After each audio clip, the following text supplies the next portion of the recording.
Ducati domination was the name of the game on the first day of WorldSBK testing at the Motorland Aragon circuit.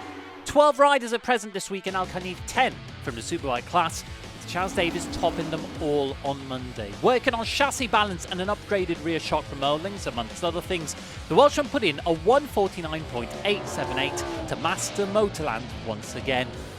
All the Ducati boys look like top threads for the opening round of the season, with the factory riders completing an all-red top three. Michael Ruben Rinaldi continued working on different setup items, like in Barcelona. He was also the first Superbike rider out in the morning.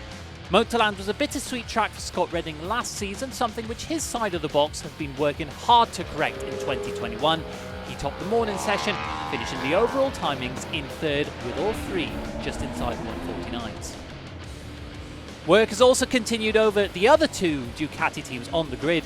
Tito Rabat and Barney Racing were once again the most active partners on track, with a total of 91 laps completed and less than 9/10 of a second behind the fastest time. Axel Bassani and Motor Corsa meanwhile followed closely with 68 laps completed and 7th position overall. That's 5 Ducatis on track, with another 5 Yamahas joining them in Aragon, although disappointingly not Toprak Razgatlioglu, who remains in isolation after a positive COVID-19 test. Toprak has been replaced here by Yamaha test rider Nicolo Canepa, which has of course changed how the team approaches this test. No such changes on the other side of the box, however. Andrea Locatelli missed out on the morning session and suffered a small turn 4 crash in the afternoon, yet persevered on the spare bike to go 6th.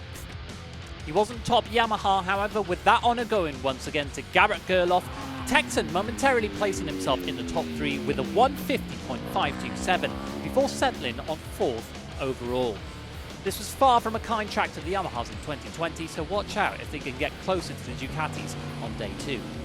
For Corten Ozane, this was another case of learning a new track in Europe, a ritual which will be very useful for the rookie once the season starts. Last of the Superbike teams, Alstar Yamaha finally broke out their new colours for 2021, a nod to the past for the team's return to the World Championship. Christophe Ponson ended the day with 50 laps completed and a best lap of 1:53.348. Completing the field in Alcañiz are 2 of the top guns in the Supersport class, GMT94 riders Federico Caricazula and Jules Couzel. The young Italian beat his French teammate by 3/4 of a second over 1 lap, with both suffering a crash each at turn 2. Stay tuned for reactions and more on WorldSBK.com and social media, with testing action set to resume in a few hours on Tuesday.